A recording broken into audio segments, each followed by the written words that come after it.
आता पाहूया टॉप 9 मोठ्या बातम्या।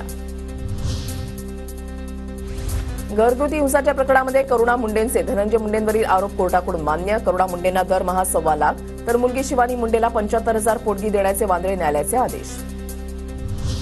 धनंजय मुंडे दोषी असल्याचं कोर्टानं म्हटलेलं नाही। कोर्टाचा आदेश फक्त अंतरिम पोटगीचा। धनंजय मुंडेंच्या वकिलाचं स्पष्टीकरण। वाल्मिक कराडकडून धनंजय मुंडे आणि पोलिसांसमोर मला जिल्हाधिकारी कार्यालयामध्ये मारहाण तर करुणा मुंडेंचा गंभीर आरोप। फडणवीसांसह जिल्हाधिकाऱ्यांना निवेदन दिल्याचा दावा।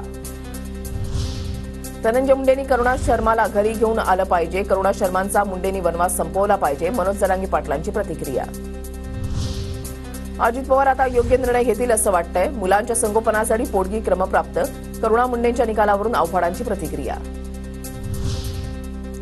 अशोक मोहितेला मारहाण करणाऱ्या दोन्ही आरोपींना अटक। अभिषेक सानप आणि वैजनाथ बांगर अटकेत।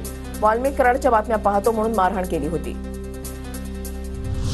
आमदार सुरेश धसांकडून वाल्मिक कराड आणि विष्णू साठेच्या नार्को टेस्टची मागणी। नार्को टेस्टमध्ये आकाचं नाव आलं तर त्यांचीही नार्को टेस्ट झाली पाहिजे। सुरेश धस यांचं वक्तव्य।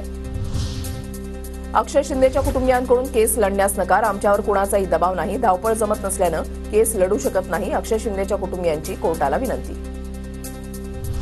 आई वडिलांच्या सांगण्यावरून केस मागे घेतली जाऊ शकते का? अक्षयच्या आई वडिलांच्या निर्णयावर आव्हाडांचा ट्विट करत सवाल।